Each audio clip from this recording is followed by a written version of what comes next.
ಅದು 14ನೇ ಆಗಸ್ಟ್ 1947ರ ಮಧ್ಯರಾತ್ರಿ. ದೆಹಲಿಯ ಕೆಂಪುಕೋಟೆಯ ಮೇಲೆ ಬ್ರಿಟಿಷ್ ಧ್ವಜ ಕೆಳಗಿಳಿದು ಭಾರತ ತ್ರಿವರ್ಣ ಧ್ವಜ ಮೇಲಕ್ಕೇರ್ತಾ ಇತ್ತು. ಮೈ ತುಂಬ ರಕ್ತದ ಕಲೆಗಳನ್ನು ಬಳಿದುಕೊಂಡು ಬಂದಿದ್ದ ಆ ಗುಂಪು ಆ ಇಡೀ ರೈಲನ್ನು ಸ್ಮಶಾನ ಮಾಡಿಬಿಡುತ್ತೆ.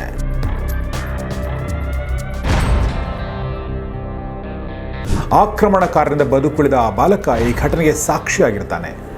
ಈ ಕಥೆನೇ ಹೇಳಿದ್ದು ಆ ಬದುಕುಳಿದ ಬಾಲಕನ ಮೊಮ್ಮಗ. ಮುಸ್ಲಿಂ ಲೀಗ್ ಅಂದಿನ ಸಾಮಾನ್ಯ ಮುಸ್ಲಿಮರ ಮುಂದೆ ಹೇಳಿದ್ದು ಮೊದಲನೇ ಸುಳ್ಳು, ಕಾಂಗ್ರೆಸ್ ಒಂದು ಹಿಂದೂಗಳ ಪಕ್ಷ ಅಂತ.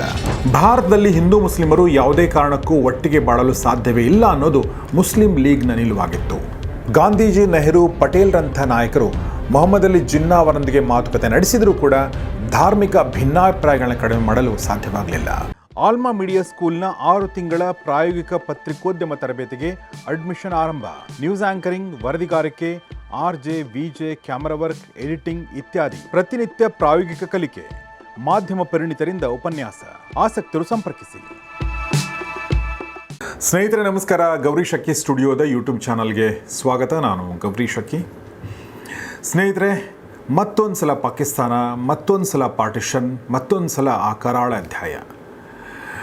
ಅದು 14ನೇ ಆಗಸ್ಟ್ 1947ರ ಮಧ್ಯರಾತ್ರಿ. ದೆಹಲಿಯ ಕೆಂಪುಕೋಟೆಯ ಮೇಲೆ ಬ್ರಿಟಿಷ್ ಧ್ವಜ ಕೆಳಗಿಳಿದು ಭಾರತ ತ್ರಿವರ್ಣ ಧ್ವಜ ಮೇಲಕ್ಕೇರ್ತಾ ಇತ್ತು. ಭಾರತ ಇನ್ನೂ ಯಾರ ಅಡಿಯಾಳು ಅಲ್ಲ, ಯಾರ ಕೆಳಗೂ ನಾವಿಲ್ಲ, ನಾವೀಗ ಸ್ವತಂತ್ರರು ಎಂಬ ಭಾವ ಇಡೀ ಭಾರತೀಯ ಸಮೂಹದಲ್ಲಿ ಕಾಣ್ತಾ ಇತ್ತು. ಆದರೆ ಮಗುವಿನ ಹುಟ್ಟಿನ ಸಮಯದಲ್ಲಿ ಗರ್ಭಿಣಿ ಹೆರಿಗೆ ನೋವು ಅನುಭವಿಸುವ ಹಾಗೆ ಭಾರತ ಕೂಡ ಹಿಂದೆಂದೂ ಅನುಭವಿಸಿರದ ನೋವಿನಲ್ಲಿ ಮುಳುಗಿತ್ತು. ಅದು ಭಾರತದ ವಿಭಜನೆಯ ನೋವು, ಕೋಮು ಗಲಭೆಯ ಶಾಪ, ಮನುಕುಲದ ಅತಿದೊಡ್ಡ ವಲಸೆಯ ಸಂಕಷ್ಟ. ವಿಶ್ವದ ನಕ್ಷೆ ಮೇಲೆ ಭಾರತದೊಂದಿಗೆ ಒಂದು ಶಾಶ್ವತ ನೆರೆಯ ದೇಶ ಹುಟ್ಟಿಕೊಳ್ಳಲು ಸಿದ್ಧವಾಗಿತ್ತು. ಆದರೆ ಈ ವಿಭಜನೆಯ ಸಂದರ್ಭ ಈ ಎರಡೂ ದೇಶಗಳ ಮಧ್ಯೆ ಇಷ್ಟೊಂದು ಆಳವಾದ ಗಾಯವನ್ನು ಬಿಟ್ಟು ಹೋಗುತ್ತೆ ಅಂತ ಯಾರೂ ಕೂಡ ಊಹೆ ಮಾಡಿರಲಿಲ್ಲ. ಹಾಗಾದರೆ ಈ ವಿಭಜನೆ ಹೇಗಾಯಿತು? ಇದರ ಭೀಕರತೆ ಎಷ್ಟಿತ್ತು? ಜನರ ಸಂಕಷ್ಟಗಳ ಕಥೆಗಳು ಏನು? ಈ ಬಗ್ಗೆ ವಿವರವಾಗಿ ನೋಡೋಣ ಈ ಎಪಿಸೋಡ್ನಲ್ಲಿ. ಅದು ಪಾಕಿಸ್ತಾನದ ಪೇಶಾವರ. ಅಲ್ಲಿದ್ದ ಒಂದು ಕುಟುಂಬಕ್ಕೆ ಆಗಸ್ಟ್ 14ರಂದು ಒಂದು ಸುದ್ದಿ ಬರುತ್ತೆ. ಅದೇನೆಂದರೆ, ಈಗಿಂದೀಗಲೇ ನೀವು ನಿಮ್ಮ ಜಾಗ, ಮನೆ, ಜಮೀನು ಎಲ್ಲವನ್ನು ಬಿಟ್ಟು ದೆಹಲಿಯತ್ತ ಸಾಗಬೇಕು ಅಂತ, ಅಥವಾ ಭಾರತದತ್ತ ಸಾಗಬೇಕು ಅಂತ.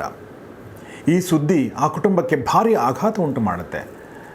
ಯಾಕೆಂದರೆ ಎಲ್ಲವನ್ನೂ ಬಿಡಬೇಕು. ಆಸ್ತಿ ಪಾಸ್ತಿ, ಮನೆ, ಜಮೀನು, ದನ, ಕರು, ಸುತ್ತಮುತ್ತಲಿನ ಜನ ಎಲ್ಲವನ್ನೂ ಬಿಡಬೇಕು, ಏಕಾಏಕಿ ಬಿಡಬೇಕು. ಎಂಥ ಸಂಕಷ್ಟದ ಆಯ್ಕೆ! ಆದರೆ ಎಲ್ಲ ಬಿಟ್ಟು ಹೋಗಬೇಕು ಅಥವಾ ಇಲ್ಲಿದ್ದರೆ ಸಾಯಬೇಕು ಅನ್ನೋ ಆಯ್ಕೆ ಇದ್ದಾಗ ಒಂದು ಸಾಧಾರಣ ಕುಟುಂಬ ಏನು ಆಯ್ಕೆ ಮಾಡಿಕೊಳ್ಳುತ್ತೆ? ಮೊದಲನೇ ಆಯ್ಕೆಯನ್ನೇ. ಹಾಗೆ ಈ ಕುಟುಂಬ ಕೂಡ ತಮ್ಮ ಜಮೀನು, ಮನೆ ಎಲ್ಲವನ್ನು ಬಿಟ್ಟು ಭಾರತಕ್ಕೆ ಹೋಗಲು, ದೆಹಲಿಗೆ ಹೋಗಲು ಸಿದ್ಧವಾಗುತ್ತೆ. ಆದರೆ ಹೋಗೋದು ಹೇಗೆ? ಅವರು ಆಯ್ಕೆ ಮಾಡಿಕೊಂಡಿದ್ದು ಎಲ್ಲರೂ ಆಯ್ಕೆ ಮಾಡಿಕೊಳ್ಳೋ ಹಾಗೆ ದೆಹಲಿಗೆ ಹೋಗುವ ರೈಲನ್ನು. ರಾತ್ರಿ ಟ್ರೇನನ್ನು ಹತ್ತಿ ಬೆಳಗ್ಗೆ ಅಥವಾ ಮಧ್ಯಾಹ್ನದ ವೇಳೆಗೆ ದೆಹಲಿ ಸೇರುತ್ತೇವೆ ಎಂದು ನಂಬಿಕೊಂಡು ರೈಲು ಹತ್ತಿದ ಕುಟುಂಬಕ್ಕೆ ಮುಂದೆ ಏನಾಗಲಿದೆ ಎಂದು ಗೊತ್ತಿರಲಿಲ್ಲ.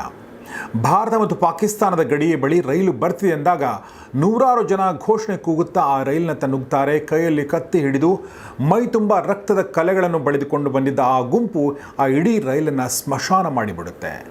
ಕೊನೆಗೆ ರೈಲು ದೆಹಲಿಗೆ ಬಂದಾಗ ಇಳಿದು ಹೋಗಲು ತುಂಬ ಜನ ಉಳಿದಿರಲಿಲ್ಲ. ಯಾಕೆಂದರೆ ರೈಲು ತುಂಬ ಕೇವಲ ಹೆಣಗಳು ಮಾತ್ರ ಇತ್ತು. ಹೀಗೆ ಆ ರೈಲಿನಲ್ಲಿ ಪ್ರಯಾಣಿಸ್ತಿದ್ದ ಪೇಶಾವರದ ಆ ಕುಟುಂಬ ಸಂಪೂರ್ಣ ನಾಶ ಹೊಂದಿ ಒಬ್ಬನೇ ಒಬ್ಬ ಬಾಲಕ ಬದುಕುಳಿದಿರ್ತಾನೆ. ಅದು ಕೂಡ ತನ್ನವರದೇ ಹೆಣಗಳ ಕೆಳಗೆ ಅಡಗಿಕೊಂಡು. ಆಕ್ರಮಣಕಾರರಿಂದ ಬದುಕುಳಿದ ಆ ಬಾಲಕ ಈ ಘಟನೆಗೆ ಸಾಕ್ಷಿಯಾಗಿರ್ತಾನೆ. ಈ ಕಥೆನೇ ಹೇಳಿದ್ದು ಆ ಬದುಕುಳಿದ ಬಾಲಕನ ಮೊಮ್ಮಗ. ಸ್ನೇಹಿತರೆ, ಈಗ ಯೋಚನೆ ಮಾಡಿ, ವಿಭಜನೆಯ ಆ ಬರ್ಬರ ಘಟನೆಗಳು ಹೇಗಿದ್ದವು, ಎಷ್ಟು ಕ್ರೌರ್ಯದಿಂದ ಕೂಡಿತ್ತು, ಎಷ್ಟು ನೋವಿನಿಂದ ಕೂಡಿತ್ತು ಅಂತ ಯೋಚನೆ ಮಾಡಿ. ಇಂಥ ಕಥೆಗಳು ಒಂದೆರಡಲ್ಲ. ಭಾರತಕ್ಕೆ ಬಂದವರ ಬಳಿಯೂ ಒಂದು ಕಥೆ ಇದೆ, ಭಾರತದಿಂದ ಪಾಕಿಸ್ತಾನಕ್ಕೆ ಹೋದವರ ಬಳಿ ಕೂಡ ಒಂದು ಕಥೆ ಇದೆ. ಹೀಗೆ ಭಾರತ ಇಬ್ಬಾಗ ಆಗಿದ್ದು 1947ರಲ್ಲಿ. ಆದರೆ ಇಂಥದೊಂದು ಐಡಿಯಾ ಚಿಗುರೊಡೆದದ್ದು ಅದಕ್ಕೆ ಸುಮಾರು 40 ವರ್ಷಗಳ ಹಿಂದೆಯೇ. ಅದು 1905ರಲ್ಲಿ ನಡೆದ ಬಂಗಾಳ ವಿಭಜನೆಯೇ ಇದಕ್ಕೆ ಮೂಲ ಕಾರಣವಾಗಿರುತ್ತೆ. ಈ ಎರಡೂ ಧರ್ಮಗಳನ್ನ ಒಡಿಬಹುದು ಮತ್ತು ಒಡೆದು ಎರಡು ದೇಶಗಳನ್ನಾಗಿ ಮಾಡಬಹುದು ಅಂತ ತಿಳಿಸ್ಕೊಟ್ಟಿದ್ದೇ ಬಂಗಾಳ ವಿಭಜನೆ.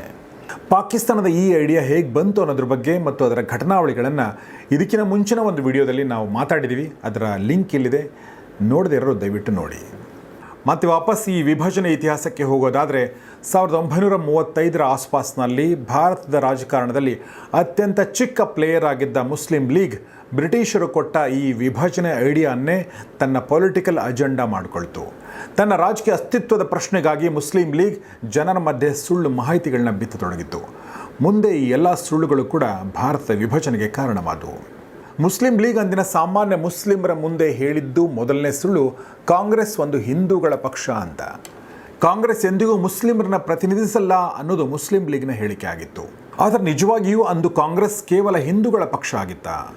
ಮುಸ್ಲಿಂ ಲೀಗ್ ತನ್ನ ಹೇಳಿಕೆಗೆ ಸಾಕ್ಷಿಯಾಗಿ ಅಂದಿನ ಕಾಂಗ್ರೆಸ್ನಲ್ಲಿ ಇದ್ದಂಥ ಮುಸ್ಲಿಂ ನಾಯಕರ ಅಂಕಿಅಂಶವನ್ನು ಜನರ ಮುಂದಿಡುತ್ತೆ. ಅಂದಿನ ಭಾರತದಲ್ಲಿ ಸುಮಾರು 25% ಮುಸ್ಲಿಮರಿದ್ದರು. ಆದರೆ ಕಾಂಗ್ರೆಸ್ನಲ್ಲಿದ್ದ ಮುಸ್ಲಿಮರ ಸಂಖ್ಯೆ 1920-30 ತನಕ ಸರಿಸುಮಾರು 10-15% ಮಾತ್ರ.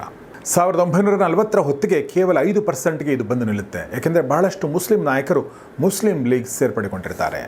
ಆದರೆ ಈ ಅಂಕಿಅಂಶ ಮುಸ್ಲಿಂ ಲೀಗ್ನ ಪಾಯಿಂಟನ್ನು ಪ್ರೂವ್ ಮಾಡುತ್ತೆ. ಆದರೆ ಅಂದಿನ ಕಾಂಗ್ರೆಸ್ ಯಾವುದೇ ಒಂದು ಧರ್ಮದ ಬದಿಗೆ ನಿಂತು ಮಾತಾಡಿರಲಿಲ್ಲ. ಅದು ಕೇವಲ ಹಿಂದೂಗಳ ಪರವಾಗಿ ಅಂತ ಎಂದೂ ಮಾತಾಡಿರಲಿಲ್ಲ. ಕಾಂಗ್ರೆಸ್ ಸ್ವಾತಂತ್ರ್ಯ ಚಳವಳಿಯಲ್ಲಿ ನಿರಂತರವಾಗಿ ಧರ್ಮ ನಿರಪೇಕ್ಷವಾಗಿ, ಅಂದರೆ ಜಾತ್ಯತೀತವಾಗಿ, ಅಂದರೆ ಸೆಕ್ಯುಲರ್ ಆಗಿಯೇ ನಿಂತಿತ್ತು. ಆದರೂ ಕೂಡ ಮುಸ್ಲಿಂ ಲೀಗ್ ಕಾಂಗ್ರೆಸ್ನ ಬಗ್ಗೆ ಈ ಅಪಪ್ರಚಾರ ಮಾಡಿತು.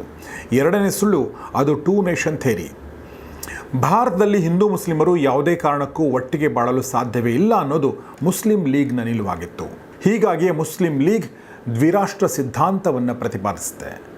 ಈ ದ್ವಿರಾಷ್ಟ್ರ ಸಿದ್ಧಾಂತ ಅಂದರೆ ಯಾರು, ಇದನ್ನು ಪರಿಚಯಿಸಿದ್ದು ಯಾರು ಅನ್ನೋದನ್ನು ನೋಡೋದಾದರೆ ಬಹಳಷ್ಟು ಜನ ಅಂದ್ಕೊಳ್ತಾರೆ ಇದನ್ನು ಮುಸ್ಲಿಂ ಲೀಗ್ನ ನಾಯಕ ಮೊಹಮ್ಮದ್ ಅಲಿ ಜಿನ್ನಾ ಅವರೇ ಮೊದಲ ಬಾರಿಗೆ ಪರಿಚಯಿಸಿದ್ದು ಅಂತ. ಆದರೆ ಈ ಚಿಂತನೆ ಹುಟ್ಟಿದ್ದು 19ನೇ ಶತಮಾನದ ಕೊನೆಯಲ್ಲಿ. ಅದನ್ನು ಹುಟ್ಟುಹಾಕಿದ್ದು ಸರ್ ಸೈಯದ್ ಅಹಮದ್ ಖಾನ್. ಭಾಳಷ್ಟು ಜನ ಭಾರತೀಯರಿಗೆ ಬಹುಶಃ ಈ ಹೆಸರು ನೆನಪಿರಲಿಕ್ಕಿಲ್ಲ. ಇವರು ಆಗಿನ ಕಾಲದ ಮುಸ್ಲಿಂ ಸಮಾಜ ಸುಧಾರಕರು. ಇಂದಿನ ಅಲಿಗಢ್ ಮುಸ್ಲಿಂ ಯೂನಿವರ್ಸಿಟಿನ ಹುಟ್ಟುಹಾಕಿದ್ದು ಇವರೇ 2 ದೇಶಗಳ ಸಿದ್ಧಾಂತದ ಮೂಲ ಚಿಂತನೆಗಳನ್ನು ಹುಟ್ಟುಹಾಕ್ತಾರೆ. ಇವರ ಪ್ರಕಾರ ಹಿಂದೂಗಳು ಮತ್ತು ಮುಸ್ಲಿಮರು 2 ಪ್ರತ್ಯೇಕ ಸಮುದಾಯಗಳು ಮತ್ತು ಅವರ ಸಾಮಾಜಿಕ, ಸಾಂಸ್ಕೃತಿಕ ಮತ್ತು ಧಾರ್ಮಿಕ ಗುರುತುಗಳು ಅವರನ್ನು ಎಂದಿಗೂ ಒಂದಾಗಿರಿಸಲು ಸಾಧ್ಯವಿಲ್ಲ ಅಂತ ವಾದಿಸ್ತಾರೆ. ಈ ಮೂಲಕ ಅವರು ಮುಸ್ಲಿಮರಿಗೆ ಪ್ರತ್ಯೇಕ ಶಿಕ್ಷಣ ಮತ್ತು ರಾಜಕೀಯ ಪ್ರಾತಿನಿಧ್ಯದ ಅಗತ್ಯ ಇದೆ ಎಂದು ಒತ್ತಿ ಹೇಳ್ತಾರೆ. ಇದಾದ ನಂತರ ಈ ಸಿದ್ಧಾಂತಕ್ಕೆ ಪುಷ್ಟಿ ನೀಡೋದು ಮೊಹಮ್ಮದ್ ಅಲಿ ಜಿನ್ನಾ. 1940ರಲ್ಲಿ ಮುಸ್ಲಿಂ ಲೀಗ್ ಲಾಹೋರ್ನಲ್ಲಿ ಒಂದು ಅಧಿವೇಶನ ಮಾಡುತ್ತೆ. ಅಲ್ಲಿ ಜಿನ್ನಾ ಅವರು ಲಾಹೋರ್ ನಿರ್ಣಯನ ಮಂಡಿಸ್ತಾರೆ. ಅದರ ಪ್ರಕಾರ ಮುಸ್ಲಿಂ ಬಹುಸಂಖ್ಯಾತ ಪ್ರದೇಶಗಳಿಗೆ ಸ್ವಾಯತ್ತತೆ ಅಥವಾ ಪ್ರತ್ಯೇಕ ರಾಷ್ಟ್ರದ ಕಲ್ಪನೆಯನ್ನು ಅವರು ಮುಂದಿಡ್ತಾರೆ. ಹೀಗೆ ಒಂದು ಕಡೆ ಮುಸ್ಲಿಂ ಲೀಗ್ ಈ ಥರ ಕೋಮು ಆಧಾರದಲ್ಲಿ ಮಾತಾಡ್ತಿರ್ಬೇಕಾದ್ರೆ ಈ ಹೊತ್ತಿನಲ್ಲಿ ಇನ್ನೊಂದು ಬೆಳವಣಿಗೆ ಕೂಡ ಆಗ್ತಾ ಇರುತ್ತೆ. ಅದುವೇ ಹಿಂದೂ ರಾಷ್ಟ್ರದ ಕಲ್ಪನೆ. ಈ ಕಲ್ಪನೆಯನ್ನು ಕಟ್ಟಿಕೊಟ್ಟವರಲ್ಲಿ ಪ್ರಮುಖರು ವೀರ್ ಸಾವರ್ಕರ್. ಇವರು ಹಿಂದೂ ಮಹಾಸಭಾದ ನಾಯಕರಾಗಿದ್ದರು. ಇವರ ವಾದಗಳು ದ್ವಿರಾಷ್ಟ್ರ ಸಿದ್ಧಾಂತಕ್ಕೆ ಪರೋಕ್ಷವಾಗಿ ಸಂಬಂಧ ಹೊಂದಿರ್ತವೆ. ಸಾವರ್ಕರ್ ಅವರ 1923ರಲ್ಲಿ ಹೊರತಂದ ಹಿಂದುತ್ವ ಎನ್ನುವ ಪುಸ್ತಕದಲ್ಲಿ ಅವರು ಭಾರತ ಒಂದು ಹಿಂದೂ ರಾಷ್ಟ್ರ ಎನ್ನುವ ಕಲ್ಪನೆಯನ್ನು ಹುಟ್ಟಿಹಾಕ್ತಾರೆ. ಇವರ ಪ್ರಕಾರ ಭಾರತ ಅಂದರೆ ಹಿಂದೂ ಧರ್ಮ, ಅದರ ಸಂಸ್ಕೃತಿ ಮತ್ತು ಇತಿಹಾಸದ ಮೇಲೆ ಇದು ಆಧಾರಿತವಾಗಿದೆ ಅನ್ನೋದಾಗಿತ್ತು. ಆದರೆ ನಾವಿಲ್ಲಿ ಗಮನಿಸಬೇಕಾದ ಅಂಶ ಏನೆಂದರೆ ಸಾವರ್ಕರ್ ಅವರು ಎಂದೂ ಕೂಡ 2 ದೇಶಗಳ ಸಿದ್ಧಾಂತವನ್ನು ಮುಂದೆ ಇಡಲಿಲ್ಲ. ಆದರೆ ಹಿಂದೂಗಳು ಮತ್ತು ಮುಸ್ಲಿಮರು ಒಂದೆಡೆ ಬಾಳಲು ಸಾಧ್ಯವಿಲ್ಲ ಅಂತ ವಾದಿಸ್ತಾರೆ. ಹೀಗಾಗಿ ಇವರ ಹಿಂದೂ ರಾಷ್ಟ್ರದ ಕಲ್ಪನೆ ಪರೋಕ್ಷವಾಗಿ ದ್ವಿರಾಷ್ಟ್ರ ಸಿದ್ಧಾಂತಕ್ಕೆ ಬೆಂಬಲ ಕೊಡುತ್ತೆ. ಆದರೆ ಭಾರತದ ಎಲ್ಲ ಮುಸ್ಲಿಮರು ಈ 2 ದೇಶಗಳ ಸಿದ್ಧಾಂತವನ್ನು ಬೆಂಬಲಿಸಿದ್ರ? ಅದಕ್ಕೆ ಉತ್ತರ ಇಲ್ಲ. ಈ ಸಿದ್ಧಾಂತವನ್ನು ಕಟುವಾಗಿ ನಿಂದಿಸಿದವರಲ್ಲಿ ಮೊದಲಿಗರು ಕಾಂಗ್ರೆಸ್ನ ನಾಯಕ ಮತ್ತು ಸ್ವತಂತ್ರ ಭಾರತದ ಮೊದಲ ಶಿಕ್ಷಣ ಸಚಿವ ಮೌಲಾನಾ ಅಬುಲ್ ಕಲಾಂ ಆಜಾದ್. ಇವರು ವಿಶೇಷವಾಗಿ ಅಲ್ ಹಿಲಾಲ್ ಪತ್ರಿಕೆಯ ಮೂಲಕ ಹಿಂದೂ ಮುಸ್ಲಿಮರ ಐಕ್ಯತೆಯನ್ನು ಒತ್ತಿ ಹೇಳ್ತಾರೆ. ಇದರೊಂದಿಗೆ ಗಡಿನಾಡ ಗಾಂಧಿ ಎಂದು ಖ್ಯಾತಿಯಾಗಿದ್ದ ಖಾನ್ ಅಬ್ದುಲ್ ಗಫಾರ್ ಖಾನ್ ಕೂಡ ವಿಭಜನೆಯನ್ನು ವಿರೋಧಿಸ್ತಾರೆ. ಧರ್ಮದ ಆಧಾರದ ಮೇಲೆ ದೇಶವನ್ನು ವಿಭಜಿಸುವಂಥದ್ದು ತಪ್ಪು ಅನ್ನೋದನ್ನು ಕಾಂಗ್ರೆಸ್ನ ಇನ್ನೊಬ್ಬ ನಾಯಕ ಮೌಲಾನಾ ಹಸ್ರತ್ ಮೊಹಾನಿ ಕೂಡ ಹೇಳ್ತಾರೆ. All India Azad Muslim conference ಎಂಬ ಒಂದು ರಾಷ್ಟ್ರವಾದಿ ಮುಸ್ಲಿಮರ ಗುಂಪು ಕೂಡ ಇದನ್ನು ವಿರೋಧಿಸುತ್ತೆ. ಇದರೊಂದಿಗೆ ಜಮಾಯಿತೆ ಉಲೆಮಾ ಎ ಹಿಂದ್ ಸಂಘಟನೆ ಕೂಡ ಇದನ್ನು ವಿರೋಧಿಸುತ್ತೆ. ಹಾಗೆ ದಕ್ಷಿಣ ಭಾರತದ ಬಹುತೇಕ ಮುಸ್ಲಿಮರು ಕೂಡ ಪಾಕಿಸ್ತಾನ ರಚನೆಗೆ ವಿರೋಧ ವ್ಯಕ್ತಪಡಿಸ್ತಾರೆ. ಆದರೆ ಮುಸ್ಲಿಂ ಲೀಗ್ನ ಈ ಸುಳ್ಳು ಹಾಗೆಯೇ ಹರಡ್ತಾ ಹೋಯಿತು. ಇನ್ನು ಮುಸ್ಲಿಂ ಲೀಗ್ ಹೇಳಿದ ಮತ್ತೊಂದು ಸುಳ್ಳು ಅಂದರೆ ಪಾಕಿಸ್ತಾನ ಇಲ್ಲದಿದ್ದರೆ ಮುಸ್ಲಿಮರಿಗೆ ಗೌರವಯುತವಾದ ಜೀವನ ನಡೆಸಲು ಸಾಧ್ಯ ಇಲ್ಲ ಅನ್ನೋದು. ಈ ಘೋಷಣೆಯನ್ನು ಹುಟ್ಟುಹಾಕಿದ್ದು ಯಾಕೆಂದರೆ ಭಾರತದಲ್ಲಿರುವ ಸಾಮಾನ್ಯ ಮುಸ್ಲಿಮರಲ್ಲಿ ಭಾರತದ ಬಗ್ಗೆ ಒಂದು ರೀತಿಯ ಭಯ ಹುಟ್ಟಲಿ ಮತ್ತು ಪಾಕಿಸ್ತಾನಕ್ಕೆ ಇವರ ಬೆಂಬಲ ಸಿಗಲಿ ಅನ್ನೋ ದುರುದ್ದೇಶದಿಂದ ಇದನ್ನು ಮಾಡಲಾಯಿತು. ಆದರೆ ಮುಸ್ಲಿಂ ಲೀಗ್ನ ಈ ಹೇಳಿಕೆ ಮುಂದೆ ಭವಿಷ್ಯದಲ್ಲಿ ನಿಜ ಆಯಿತಾ? ಖಂಡಿತ ಇಲ್ಲ. ಭಾರತಕ್ಕೆ ಸ್ವಾತಂತ್ರ್ಯ ಸಿಕ್ಕ 3 ವರ್ಷದಲ್ಲಿ ನಮಗೆ ಅತ್ಯಂತ ಪ್ರಬುದ್ಧ ಸಂವಿಧಾನ ಸಿಗುತ್ತೆ. ಈ ಮೂಲಕ ಭಾರತದಲ್ಲಿ ವಾಸಿಸುವ ಎಲ್ಲ ನಾಗರಿಕರು ಸಮಾನ ಅವಕಾಶ, ಸಮಾನ ಹಕ್ಕು ಮತ್ತು ಸಮಾನ ಬಾಳನ್ನು ಪಡೀತಾರೆ. ಈ ಮೂಲಕ ಸರ್ವ ಧರ್ಮಗಳಿಗೂ ಸಮಾನತೆ ನೀಡಿದ ದೇಶ ಆಗುತ್ತೆ ಭಾರತ. ಹೀಗಾಗಿಯೇ ವಿಪ್ರೋ ಕಂಪನಿಯ ಓನರ್ ಅಜಿಮ್ ಪ್ರೇಮ್ಜಿ ಇರಬಹುದು, ಹಿಮಾಲಯ ಕಂಪನಿಯ ಓನರ್ ಮಿರಾಜ್ ಮನಾಲ್ ಇರಬಹುದು, ಇಂಥ ಸಾವಿರಾರು ಜನ ಸಮಾನ ಅವಕಾಶಗಳ ಪಡೆದು ಇಂದು ಆಗರ್ಭ ಶ್ರೀಮಂತರ ಪಟ್ಟಿಯಲ್ಲಿ ಬರುವ ಮುಸ್ಲಿಮರಾಗಿದ್ದಾರೆ.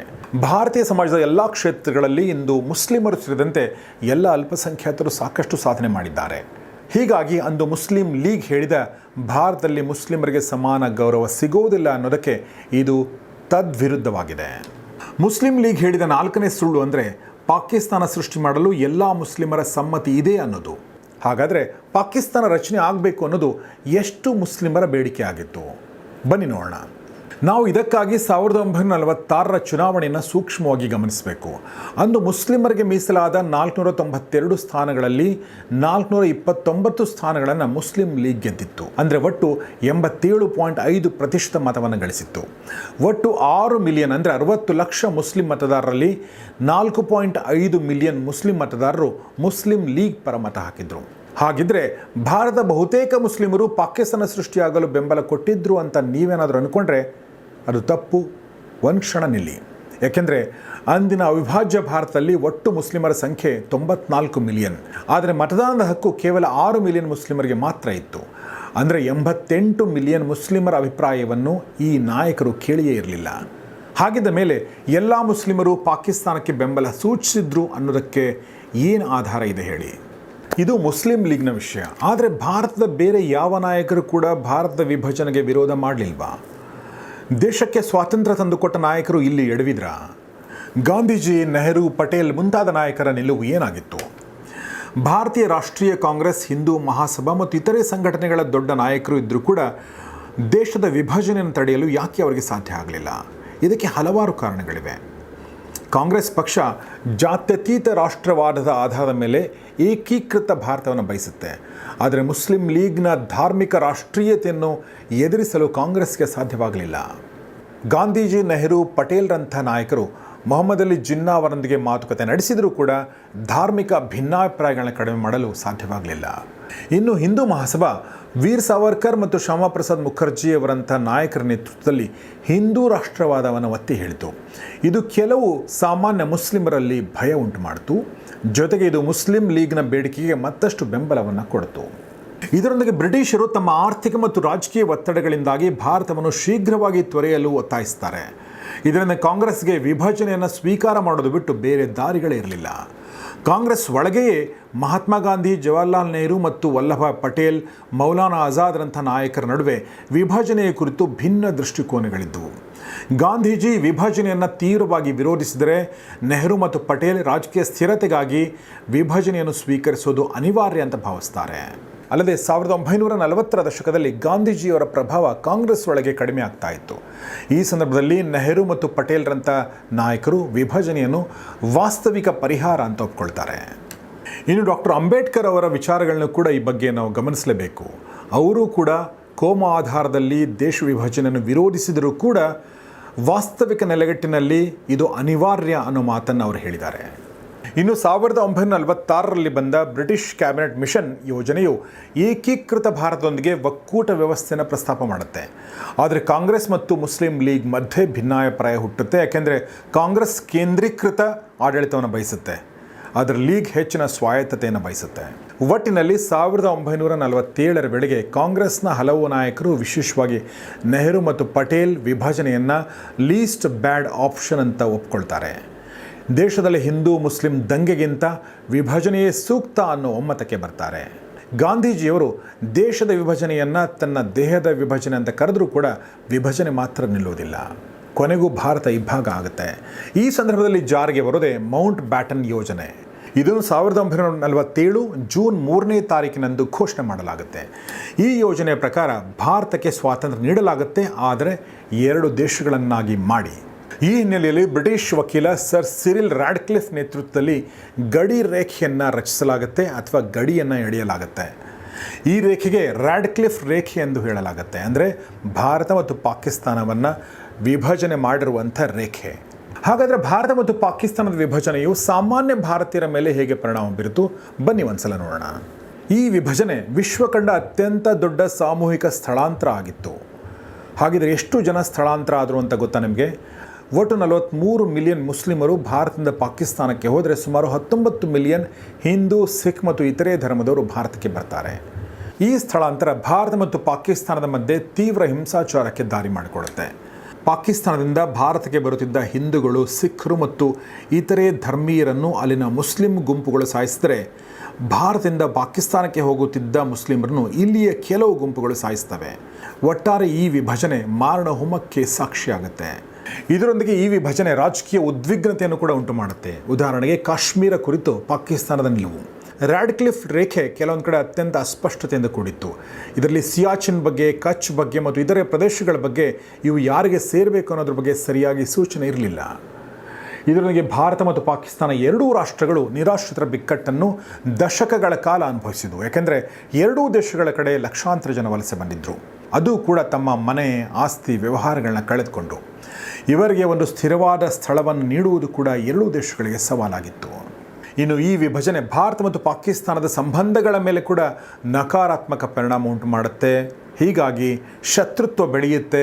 ಭಾರತ ಮತ್ತು ಪಾಕಿಸ್ತಾನದ ಮಧ್ಯೆ 47, 65, 71, 99ರ ಕಾರ್ಗಿಲ್ ಯುದ್ಧ, ಈಗ 2025ರ ಆಪರೇಷನ್ ಸಿಂಧೂರ್ ತನಕ ಯುದ್ಧಗಳನ್ನ ಕಾಣಬೇಕಾಗತ್ತೆ. ಇನ್ನು ಎಲ್ಲಕ್ಕಿಂತ ಮುಖ್ಯವಾಗಿ ಅಲ್ಪಸಂಖ್ಯಾತರ ಪರಿಸ್ಥಿತಿ ಎಲ್ಲಿಗೆ ಬಂತು ಅನ್ನೋದನ್ನು ನೋಡೋಣ. ಮೊದಲನೇದಾಗಿ ಭಾರತದ ಲೆಕ್ಕ. ಭಾರತದಲ್ಲಿ ಮುಸ್ಲಿಮರ ಜನಸಂಖ್ಯೆ 1947ರ ನಂತರ ಅಂದರೆ 1951ರಲ್ಲಿ ನಮ್ಮ ಜನಸಂಖ್ಯೆ 9.8ರಷ್ಟಿತ್ತು, ಅಂದರೆ ಸುಮಾರು 3.5 ಕೋಟಿ. 2011ರ ಜನಗಣತಿಯ ಪ್ರಕಾರ ಭಾರತ ಮುಸ್ಲಿಮರ ಜನಸಂಖ್ಯೆ 17 ಕೋಟಿಗೆ ಏರಿಕೆಯಾಗಿದೆ, ಅಂದರೆ 14.2% ಇದೆ. ಈಗ 2021ರ ವಿಶ್ವ ಜನಸಂಖ್ಯಾ ವಿಮರ್ಶೆಯ ಪ್ರಕಾರ ಭಾರತದಲ್ಲಿ 20 ಕೋಟಿ ಮುಸ್ಲಿಮರಿದ್ದಾರೆ, ಅಂದರೆ ವಿಶ್ವದ ಮುಸ್ಲಿಂ ಜನಸಂಖ್ಯೆಯ 10.9ರಷ್ಟು. ಇದು ಭಾರತದ ಸ್ಥಿತಿಗತಿ. ಆದರೆ ಪಾಕಿಸ್ತಾನದಲ್ಲಿರುವಂಥ ಅಲ್ಪಸಂಖ್ಯಾತರ ಸ್ಥಿತಿಗತಿ ಹೇಗಿದೆ? 1941ರ ಜನಗಣತಿಯ ಪ್ರಕಾರ ಪಾಕಿಸ್ತಾನದಲ್ಲಿ, ಅಂದರೆ ಪಂಜಾಬ್ನ ಪಶ್ಚಿಮ ಭಾಗದಲ್ಲಿ, ಸಿಂಧ್ನಲ್ಲಿ, Baluchistan, north east frontier province ಮತ್ತು ಪೂರ್ವ ಪಾಕಿಸ್ತಾನದಲ್ಲಿ ಹಿಂದೂಗಳ ಜನಸಂಖ್ಯೆ ಸುಮಾರು 20ರಿಂದ 25ರಷ್ಟಿತ್ತು. ಸಿಖ್ಖರು 5% ಇದ್ದರು, ಕ್ರಿಶ್ಚಿಯನರು 1ರಿಂದ 2% ಇದ್ದರು ಮತ್ತು ಜೈನರು, ಬೌದ್ಧರು, ಆದಿವಾಸಿಗಳು ಸೇರಿ 1% ಗಿಂತ ಕಡಿಮೆ ಇದ್ದರು. ಬರೀ ಹಿಂದೂಗಳು ನೋಡೋದಾದರೆ 20ರಿಂದ 25%. ಆದರೆ ಇಂದಿನ ಸ್ಥಿತಿಗತಿ ಹೇಗಿದೆ ಅಂದರೆ 2017ರ ಜನಗಣತಿಯ ಪ್ರಕಾರ 20ರಿಂದ 25% ಇದ್ದ ಹಿಂದೂಗಳ ಜನಸಂಖ್ಯೆ ಈಗ 2.14%ಗೆ ಬಂದು ನಿಂತಿದೆ. ಕ್ರಿಶ್ಚಿಯನರ ಜನಸಂಖ್ಯೆ ಕೇವಲ 1.27%. ಸಿಖ್ ಮತ್ತು ಪಾರ್ಸಿಗಳು ಅತ್ಯಂತ ಕಡಿಮೆ ಸಂಖ್ಯೆಯಲ್ಲಿದ್ದಾರೆ. ಇದರಿಂದ ಗೊತ್ತಾಗುತ್ತೆ ಭಾರತ ತನ್ನ ಅಲ್ಪಸಂಖ್ಯಾತರನ್ನು ಹೇಗೆ ನೋಡಿಕೊಂಡಿದೆ ಮತ್ತು ಪಾಕಿಸ್ತಾನ ಹೇಗೆ ನೋಡಿಕೊಂಡಿದೆ ಅನ್ನೋದು. ಸೊ ಹೀಗೆ ಸ್ನೇಹಿತರೆ, ಅಖಂಡ ಭಾರತ 2 ಹೋಳಾಗ್ಬಿಡುತ್ತೆ. ನಾವು ಪ್ರತಿ ವರ್ಷ ಸ್ವಾತಂತ್ರ್ಯ ದಿನಾಚರಣೆ ಆಚರಿಸ್ತೀವಿ. ಆದರೆ ಅವತ್ತು ಸ್ವಾತಂತ್ರ್ಯ ದಿನಾಚರಣೆಯ ಸಂತೋಷ ಅನುಭವಿಸ್ಬೇಕಾ ಅಥವಾ ಭಾರತ ಇಬ್ಬಾಗವಾಗಿದ್ದರ ನೋವು ಅನುಭವಿಸ್ಬೇಕಾ ಅನ್ನೋ ಪ್ರಶ್ನೆ ಹಾಗೇ ಉಳಿಯುತ್ತೆ. ಇಷ್ಟು ಹೇಳ್ತಾ ಇವತ್ತಿನ ಈ ಎಪಿಸೋಡ್ನ ಮುಗಿಸ್ತಾ ಇದ್ದೀನಿ. ನಿಮ್ಮ ಅನಿಸಿಕೆಗಳಿಗೆ ಸ್ವಾಗತ. ಕಮೆಂಟ್ ಬಾಕ್ಸಲ್ಲಿ ತಿಳಿಸಿ ಅಂತ ಹೇಳ್ತಾ ಈ ವಿಡಿಯೋನ ನಿಮ್ಮ ಸ್ನೇಹಿತರೊಂದಿಗೆ ಶೇರ್ ಮಾಡಿ. ನೋಡ್ತಾರೆ ಗೌರಿ ಶಕ್ಕಿ ಸ್ಟುಡಿಯೋ, ನೋಡ್ತಾರೆ ಒಳ್ಳೆ ವಿಡಿಯೋಗಳನ್ನ. ನಮಸ್ಕಾರ.